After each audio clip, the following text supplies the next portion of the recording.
So welcome, as I said. Appreciate attending tonight. So I'm just going to go through our panel members. So you've got myself. So I might have spoken to a few of you already over the phone. Had plenty of emails come through, which is good. If you've got any questions, that's the best way to do it. So my name's Todd Bryant. I'm the supervisor at the Altona Fisheries Station. So that's usually my substantive role. I'm currently doing the project officer role for this recruitment. So I'll just go through each of the panel members and I'll get each of them to introduce themselves and just tell us a little bit about yourselves. Where obviously I've got here where you're stationed at, but just how long you've been in the job for, and just if you can tell us the best and worst parts of the job, that'd be great. So Sophie, we'll start with you. Yeah, hi guys. My name's Sophie. I work at the Apollo Base Station. I've been in the job for almost 3 years now.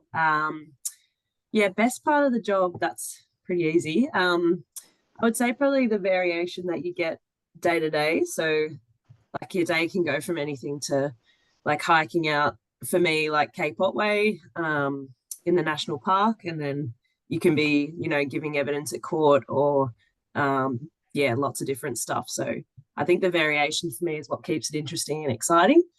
Worst part, that's a little bit harder. I would say maybe where I'm stationed at Apollo Bay, it's quite a small town.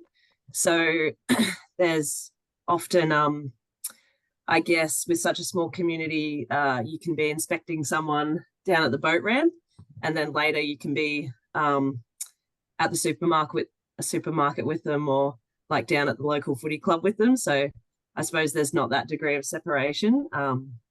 But yeah, that's can be a bit of a challenge to manage. But I think if you just go about it with respect and that, it's all okay. But yeah, that's probably what I would say. Excellent. Thanks for that, Soph. You've probably touched on some pretty good points there. Yeah, because there is a lot of smaller stations around the state, and at times, you go out for dinner and you're sitting next to someone who you've inspected previously that day, or a commercial fisherman, or so yeah, I totally agree with that one. So we'll move on to Lauren. Do you want to introduce yourself? Thanks, Todd. Yep, so Lauren McPherson, based at Snobs Creek, and I'm a senior fisheries officer. Best about the job is I'm really into my fishing, so I get to essentially talk about fishing all day, see where all the good fishing spots are. Love being out on the water, and yeah, again, just talking about everything fishing. Sophie stole what I was going to say. Thanks, Soph. But no, pretty much if you get a difficult person, which the good thing is it doesn't happen very often. Everyone's quite passionate about our fishery and, and respects that, which is great to see. But yeah, if you do see them out and about after you've dealt with them, yeah, just, I guess, being professional and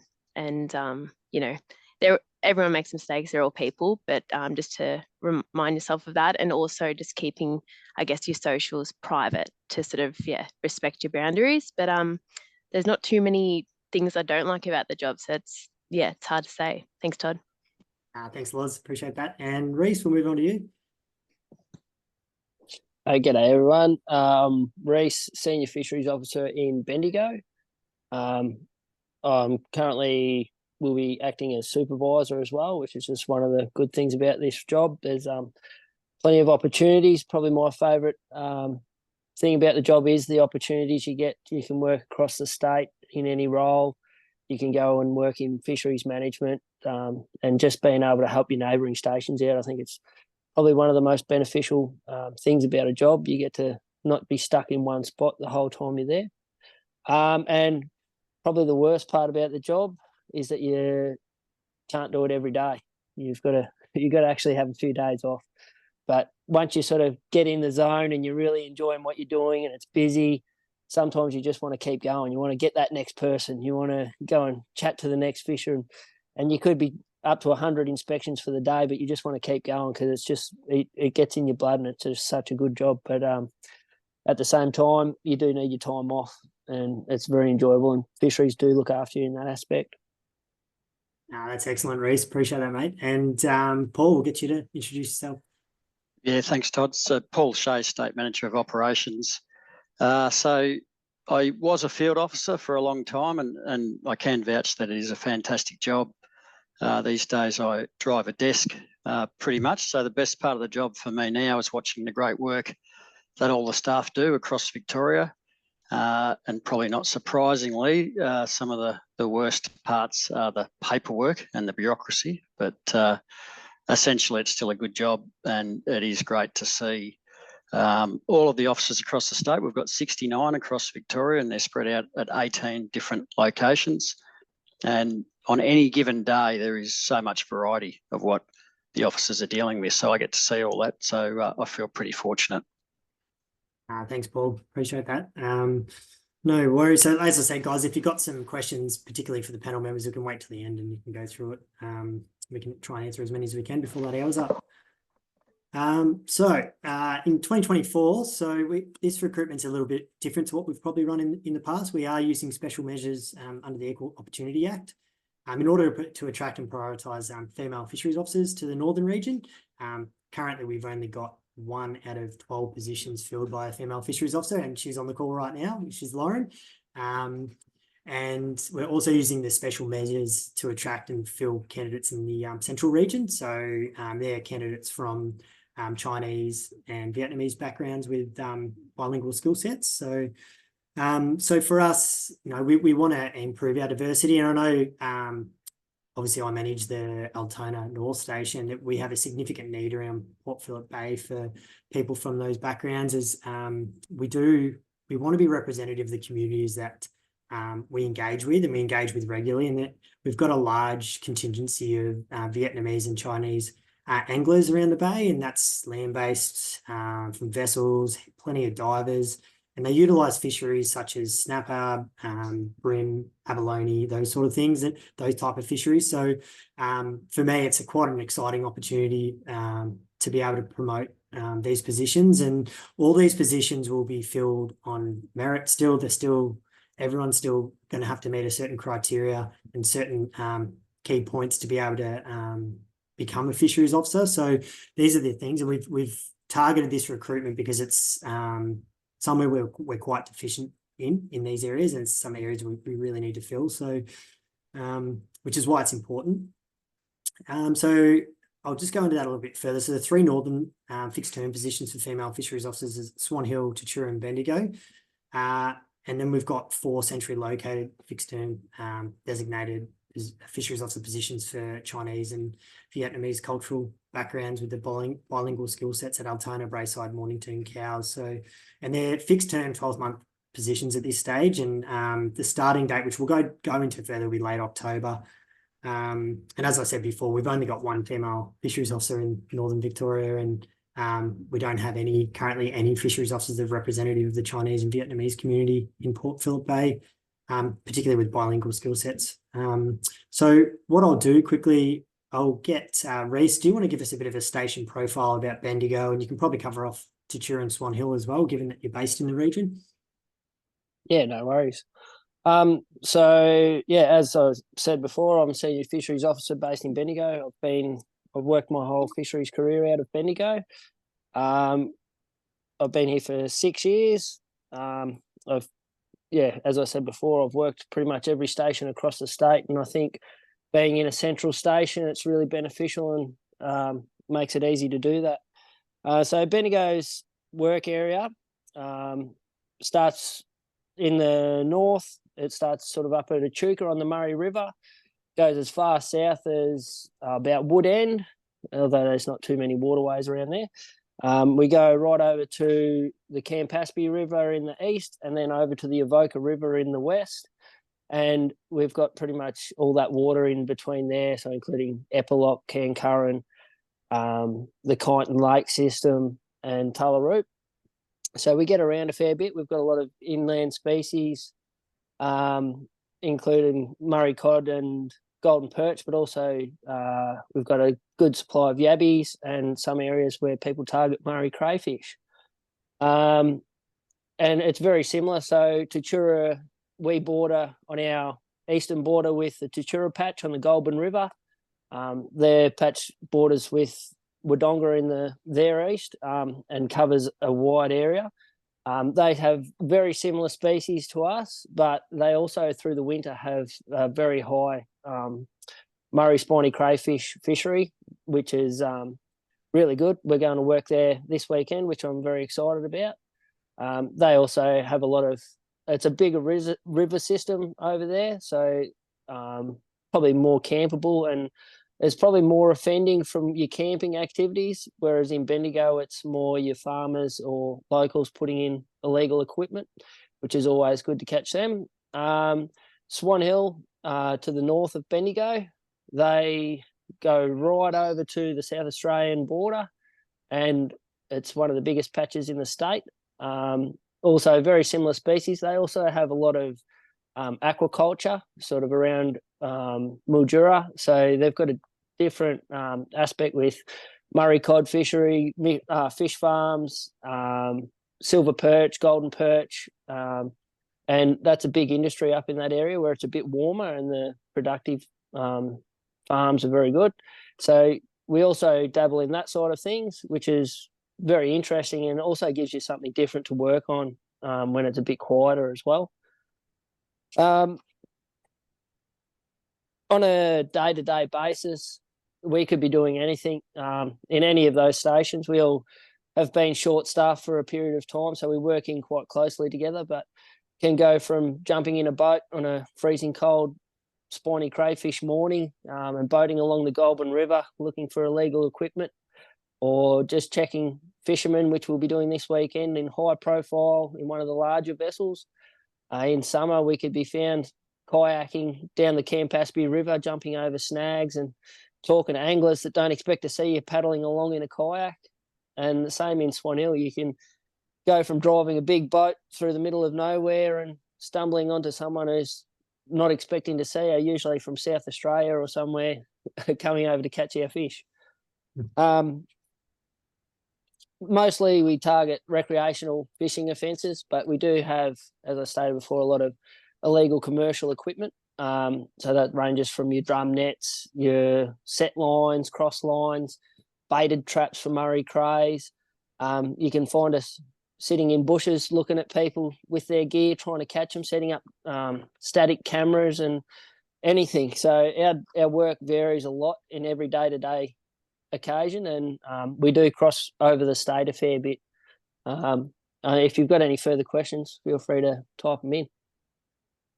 No, awesome, Reece. Thanks for that, mate. It's actually quite a good rundown there. And just for everyone's knowledge too, so the inland positions and stations, there's only 2 fisheries officers at each station. So you've got a supervisor, which is currently Reece at Bendigo, and you'll have 1 off-sider. So a lot of ground to cover for 2 officers. And yeah, on that, we'll move on to Lauren. You can have a discuss a little bit about Snobs Creek and working in the north as well. Yeah, thanks, Todd. So yeah, I've been in the position for 2 years now. Haven't got a chance to really get around working at other stations just yet, but we certainly do offer our neighbouring stations a hand and working with each other when we can, specifically for our northerners, because again, like Todd said, there's only two people at each station.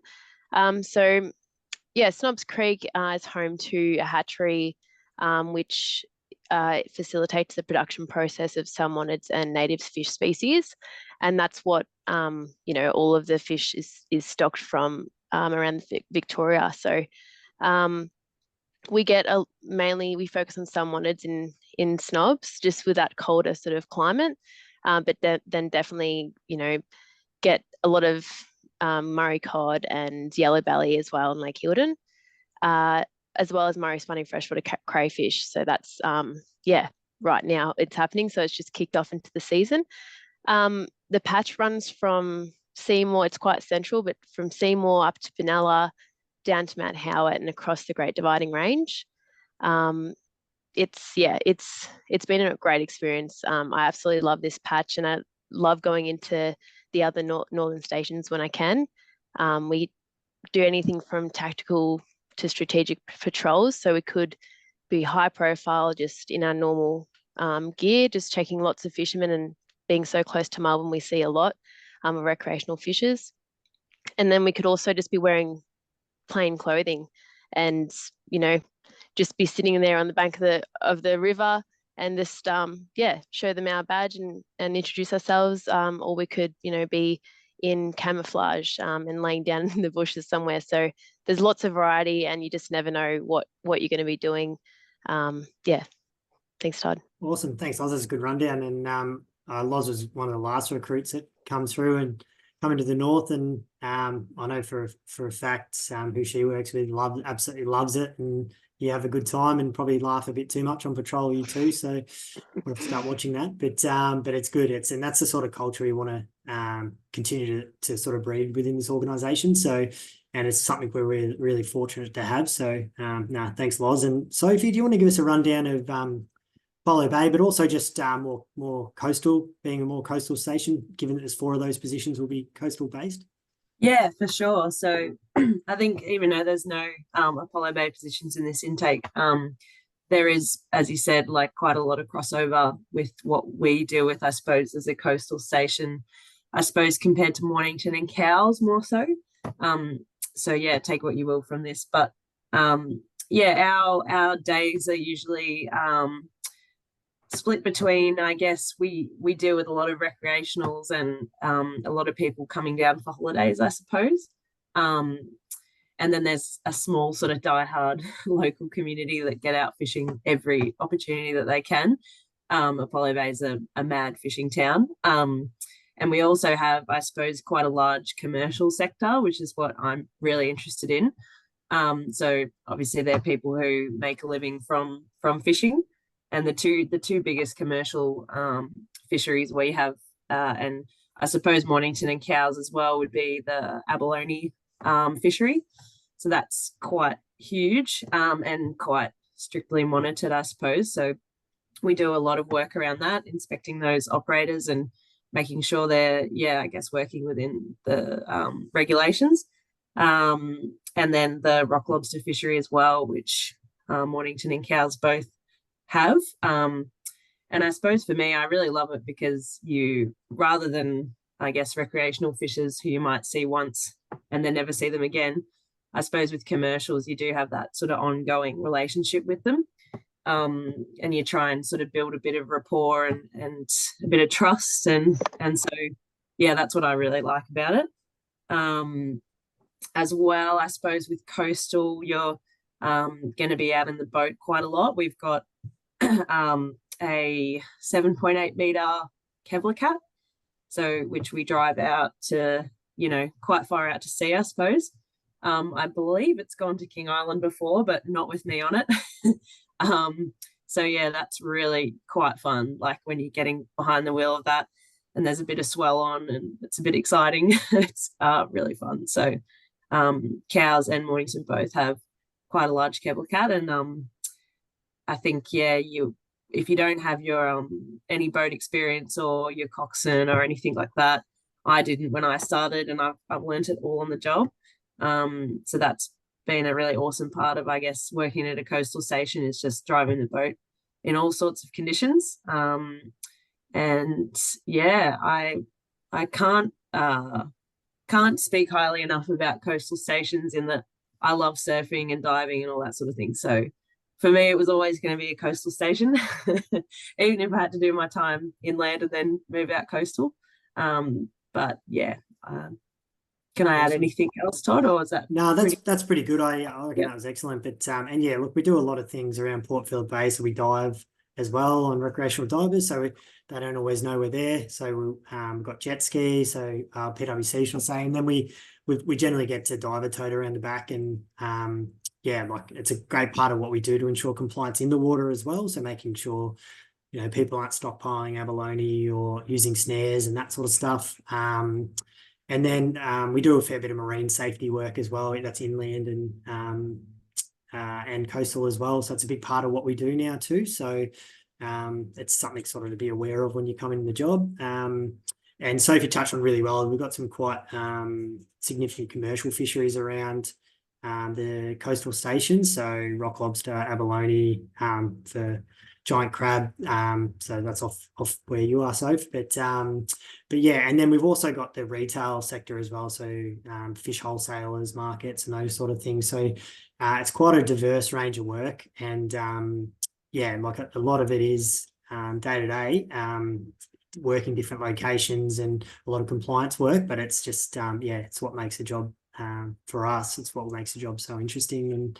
And yeah, so, and Paul, did you want to have a quick chat about some of your background and some of the stations you work? You might be able to be a really good insight to some of the northern regions, Yeah. particularly as well. So, yeah, I worked, and this is something I'd encourage anyone that if you're lucky enough to get a job as a fisheries officer, when you first start out, particularly if you're younger, it's great to move around. And if you can go from the coast to inland or vice versa, it just really broadens out your experience, and you also get to work with a wider range of people and under different supervisors. So that's something I did in my career. So I spent a bit of time in Bendigo, where Reese is now, and Colac, Warrnambool, bit of time over in the east, Lakes Entrance, Bairnsdale, Mallacoota.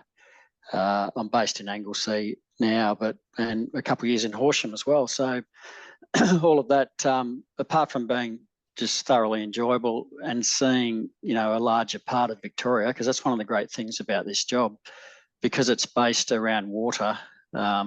Often, our waterways, whether it's our lakes, our rivers, or the ocean, is literally some of the best country in Victoria. So you're really getting to see the best of the state. So I would recommend moving around while you can. It obviously gets harder as you get older, and particularly if kids and family and all of those things become part of your life. But it's been a great job. I was nearly 20 years in the field, and I don't think we really have to sell it to anyone. I think it sells itself, and we always have a great deal of interest when we advertise jobs. Thanks, Todd. No, thanks, Paul. Appreciate it. And I can second that. I think this is my third station now, and I was 3 stations in 6 years, I think. I don't think anyone wanted to keep me there, but that's the opportunities it sort of provides, is that you've got these opportunities that come up, and if you're flexible and willing to move and take on challenges, and it's a great role. But I'll keep this moving along. So some of the requirements for the fisheries officer position. So you need to be an Australian citizen or permanent resident. So you also need to be above the age of 18, which you must have your VCE or VCAL certificate or equivalent. But if you're above the age of 21, you just need to provide evidence of your full education, employment history. And fitness is a pretty key part of our role too. And then we've got 2 tests that need to be completed basically before you start. And the first one is the swim test. That's swimming 100 meters unaided. And that's usually done. So once you've been notified you're the successful candidate, you can go down to your local pool and basically do that swim test and get a lifeguard to sign off on it, because a lot of what we do is working around water, and it's quite a significant requirement for us to have. And then whilst you're in the job, you get we do our survival exercises and water proficiency test every couple of years, I believe it, every 2 years, and you do things like treading water and life-saving, things like that. So which is, like I say, it's an important part of our role. And the other one is more around physical capability. So we do a hike test. That's generally during the group assessment day. So it's a 3.2 kilometre hike. It's just done under controlled conditions. So basically you just do it around an oval, and you've got 30 minutes to do it, and you're carrying an 11.3 kilogram pack. So most people can do that, but it's still challenging in its sense too. Reese, you might be able to just give us some examples of some of the more physical type work we do as a result of our job, and which is why we have these requirements. Yeah, so as you said, Todd, you don't intend to fall in the water very often, but we're quite often stocking fish or walking around in waders, streams, walking up and down streams. Clyde, in Bendigo, we do a fair bit of walking along the riverbanks, which is pretty difficult terrain at times. You don't have to carry your 10 kilos on your back, but you're always carrying water and your binoculars and then all your safety gear and your vest. So you've got to have a certain amount of fitness to be able to do these things. And it just makes life a bit more fun if you can do it and still have a laugh and a chat while you're doing it. Yeah, excellent. Thanks, Reese. And like your more coastal stations as well, like Sophie will be able to attest to this. And I was at Yarram and had Wilson's Prom, like you're doing some pretty hilly hikes at times. And it does require a certain level of fitness, and you're carrying bags and kit because you're not always in uniform, as we've discussed before. So So they're just some of the requirements. So shortlisted candidates will also require to pass a VFA's medical assessment. If you've got any questions in relation to the medical assessment aspect, there's a PDF on the website, and it just outlines some things about hearing and visual and things like that. So, and if you've got any questions, you can always email that recruitment mailbox email, which you'll see at the end anyway, if you don't already have it. Literacy and numeracy skills. So you need an appropriate level of literacy and numeracy and English communication skills to function as an authorised officer. Like, we count a lot of fish, we prepare briefs of evidence for court, and our communication skills are just fundamental to what we do as a fisheries officer. And I'd say it's probably that and professionalism is probably our two key skill sets required. You're interacting with the public, and you're interacting with stakeholders, you're interacting with colleagues. We're often having conversations that aren't always friendly too. So you need to have some great skills, communication skill sets, and you learn techniques in that during the training, which does help. But yes, that's why you do need really strong English and writing skills as well. So it is quite an importance placed on it. And you need your driver's license and recreational marine license. So your boat license, or ability to obtain it within 3 months of employment. So, and P plates are acceptable, but the alcohol interlock device isn't acceptable for obvious reasons. The other thing is we do hold what we do in high regard, and so you need to demonstrate good character and reputation. So we do things like police background check before you start the job. Forget who touched on what I used, Sophie or Loz, about social media checks and things like that. So it is important that if you've got things you wouldn't necessarily want your employer to see on social media and that'll all be looked at. So you just need to be aware of that. And if you're concerned with any prior history before you make the application, feel free to, again, email that recruitment mailbox, and we can assess it on a sort of case-by-case situation. The next thing is declaring all associations. So an inappropriate association is an association with a person or organisation suspected or known to be engaged in or having history of unlawful activity. You've got perceived conflict of interest association. So that, for us, that could be you might have worked on a Victorian commercial abalone boat, or it could be a president of an angling club that receives grants from the VFA. So they're things that would need to be declared to the VFA. It doesn't necessarily hinder you from getting a position or anything, but it's always best that you're transparent in this process. We do have a tattoo policy, pretty similar to what Victoria Police have, because part of our values as an organisation, and one of them is about professionalism and how we appear and our appearance. So it is something that we do hold in high regard. So, and we've got people in the job with tattoos. That's no issue at all. It's just things, tattoos on your face, neck and hands will basically be assessed by a case by case situation. Anything offensive will need to be covered up. And again, same thing, if you've got any questions, you can always take a photo of your tattoo and send it through to that mailbox, that email there that's listed, if you don't already have it, and we'll get back to you as soon as we can, and we'll go from there. So some of the position-specific requirements. So it is, I can't stress enough, this position is a shift worker position. So if you want to be in a job that's 9 till 5, then this position is not for you. Basically, there's a requirement to work a minimum number of shifts, weekends, public holidays. And that's, I think weekends are generally around 15 each a year, 5 or 6 public holidays, and we work around 60 prescribed shifts as well. And those shifts can range from 5 a.m. start to 10 p.m. start, working through to the morning.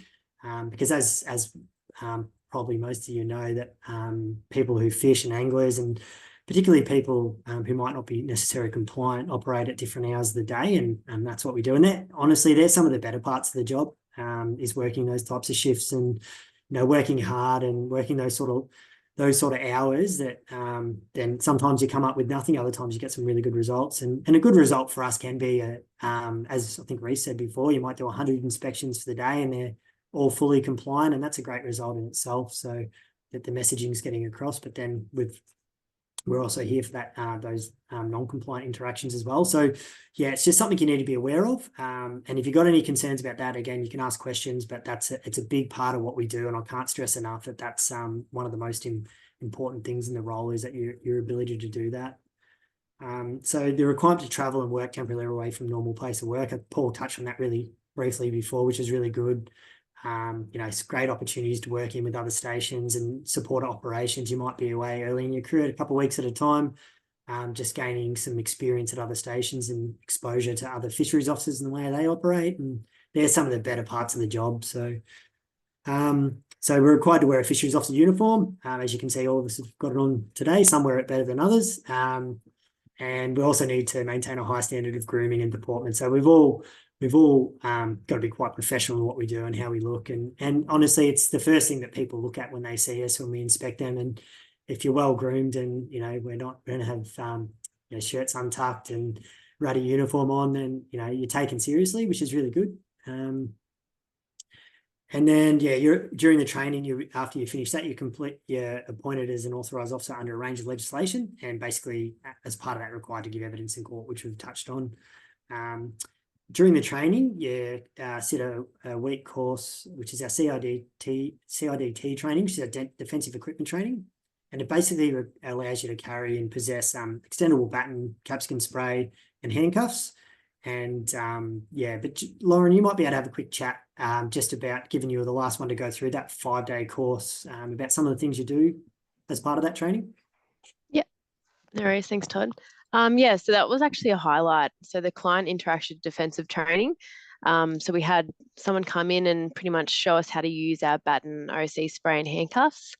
And it's really just, you don't really want to be using those. That's obviously last worst case scenario, but it definitely teaches you about your communication skills with the public, de-escalating situations, because it's educational, but of course it is a compliance role. So people potentially aren't going to be happy with you and what you're saying, but if you say, you're learning to say things in a certain way, it can mean that you don't have to use things like OC spray and a baton.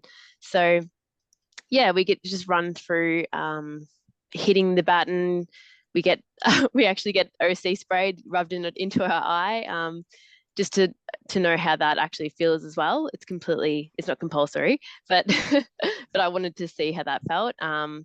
And yeah, we learned how to use our handcuffs. So going through how to place someone under arrest, running through a whole different range of scenarios, and also self-defense and deflection tactics. So if you do end up having to be in a physical situation, how to protect yourself, and learning how to be safe in that situation.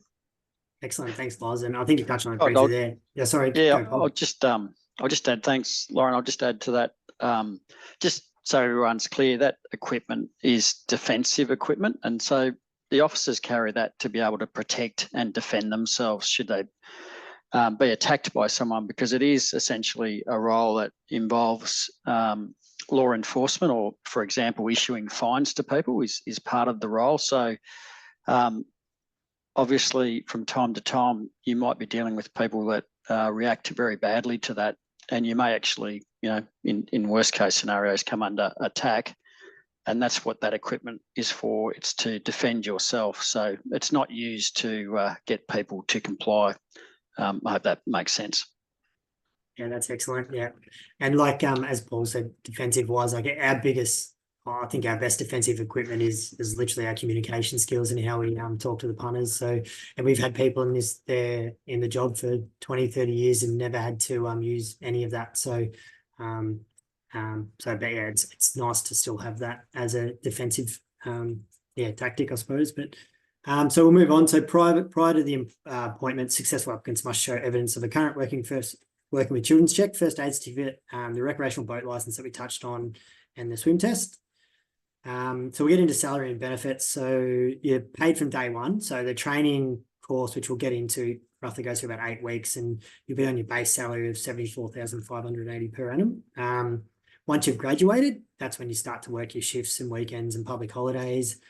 And then you basically can expect in your first year an additional approximately $10,000 as a result of working those extra shifts and weekends and those sort of things. So it's pretty good for your first year, given the knowledge and a lot of learning that has to be done in your first couple of years. So, and then we've got some generous leave provisions as well. We get 5 weeks a year leave if I work, because we're shift workers and we work over 10 Sundays.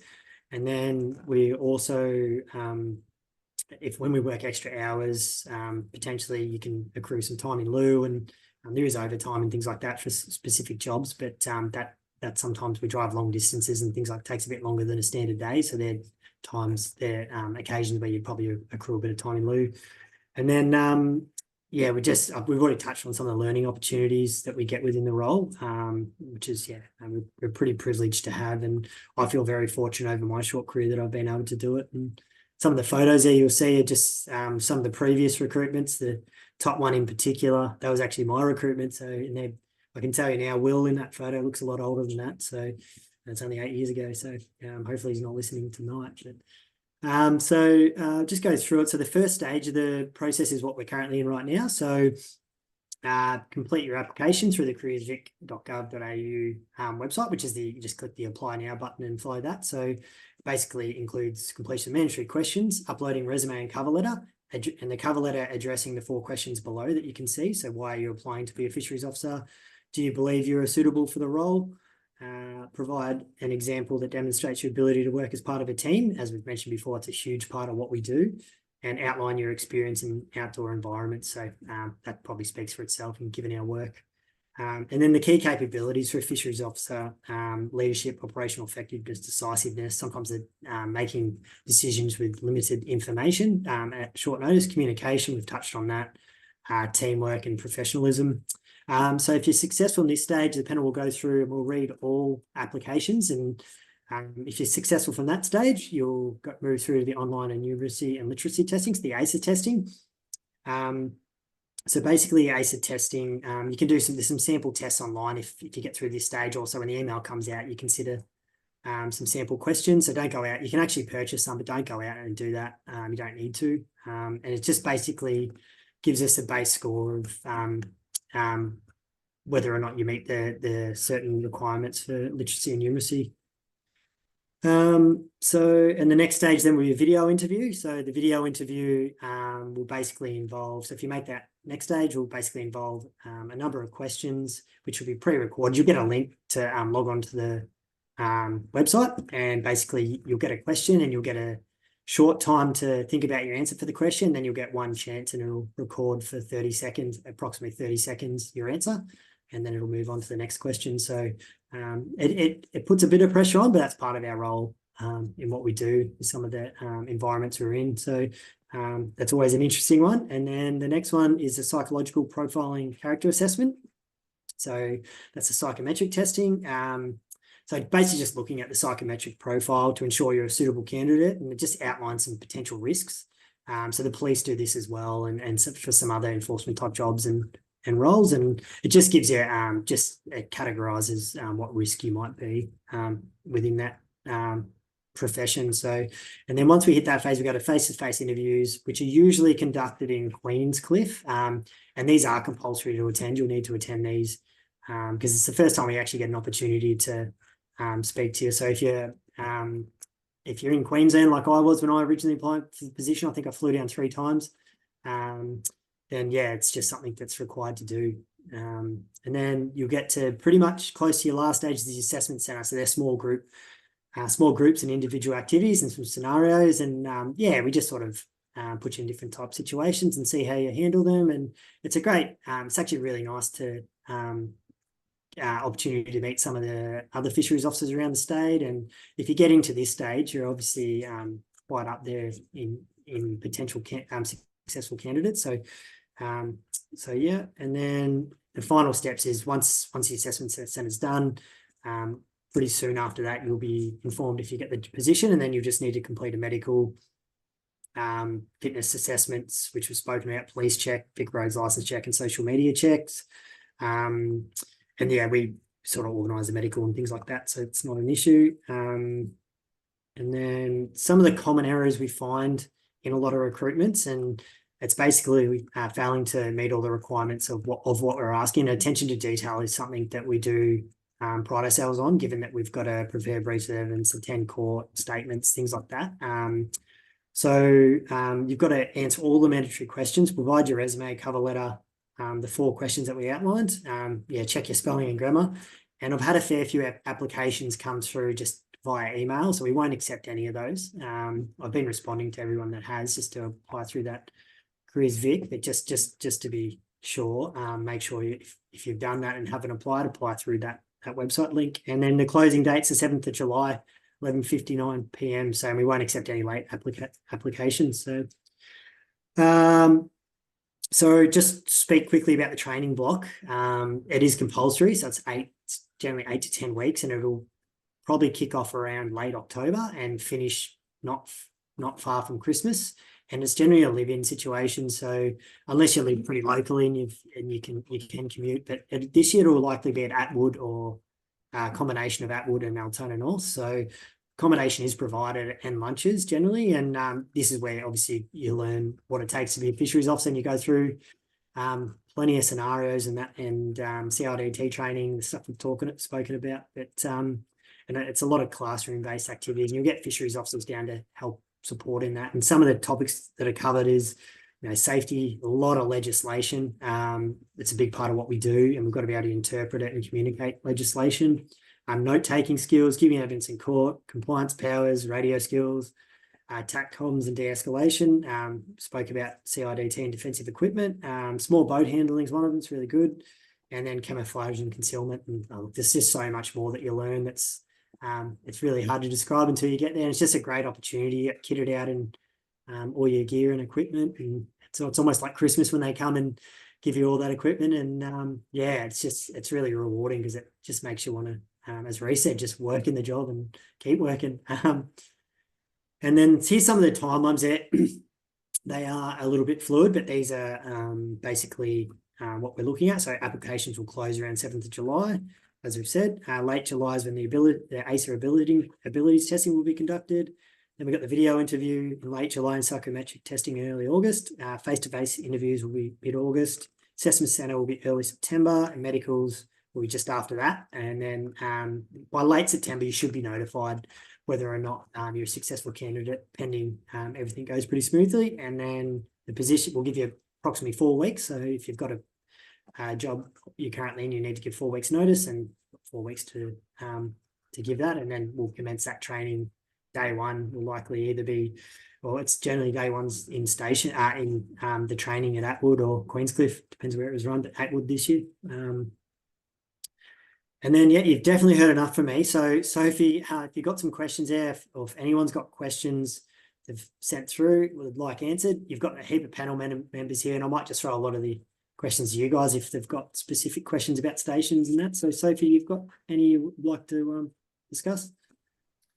Yeah, there was probably 2 that were sort of recurring, so I didn't answer them in the chat, and I thought we could just touch on it now. So the number one was, I think people understand the nature of the shift work and the flexibility that's needed, but people are wondering sort of what a roster block might look like for a fisheries officer. So yeah, I don't know. Do you want me to speak to that? Yeah, you can talk that, Sophie, go for it. Yeah.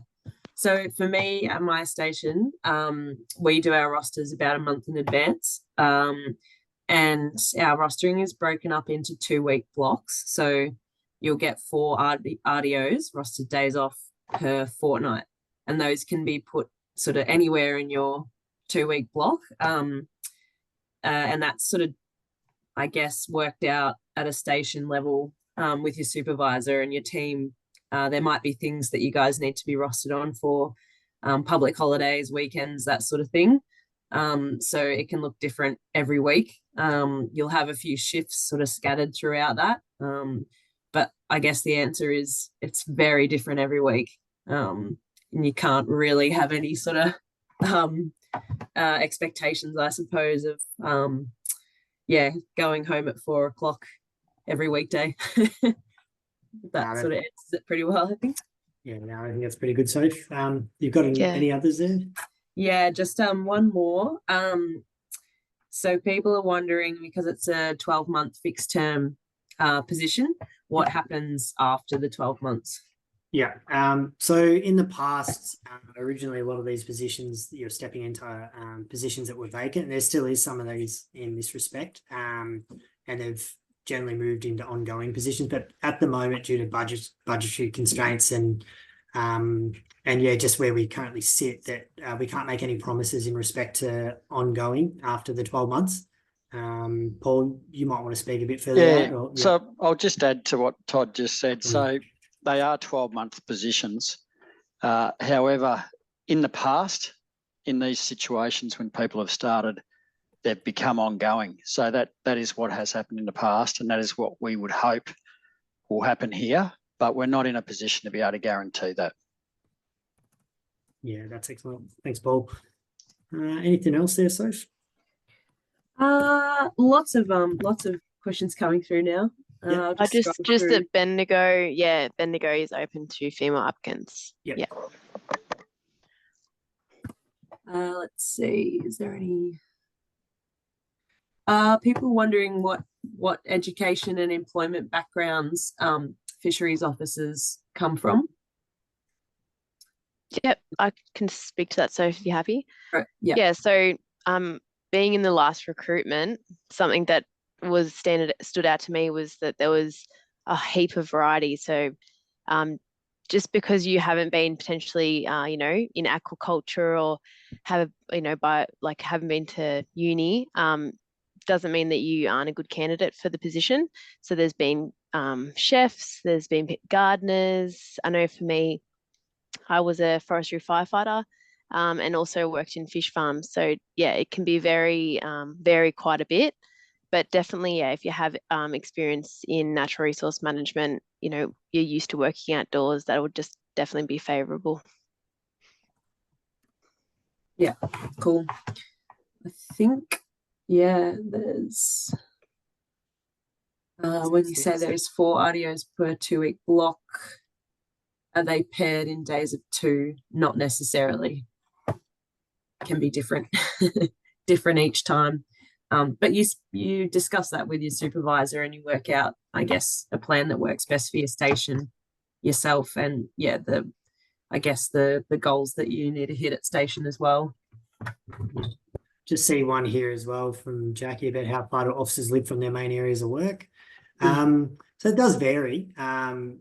You've just got to be mindful that because of the nature of work, as we've mentioned, shift working, late nights and whatnot, that travel after work and long hours and that sort of stuff can be, there can be risks associated with that. And fatigue is one of them. There is a lot of fatigue in this job at times. And sometimes, to be honest, we're our worst enemy at times in that sense, because we love what we do. And if we get onto a good job, a lot of us don't want to finish up. So we'll work the job to the end and with approval. And so, yeah, it is one of those things. We've had people travel, up to 30 minutes, 45 minutes. People travel longer, but I'd say the ones that travel longer, the shift work does get to them after a while. So it's just something to be mindful of. Anything else there, Stove? Just the smaller stations. Are you always working with a partner? Not always. What is it? It's after 3 years in the position. So after you've been working for 3 years as a fisheries officer, and if you're ready for that, you can actually work by yourself. But yeah, certainly not in the initial stages in those sort of two people positions.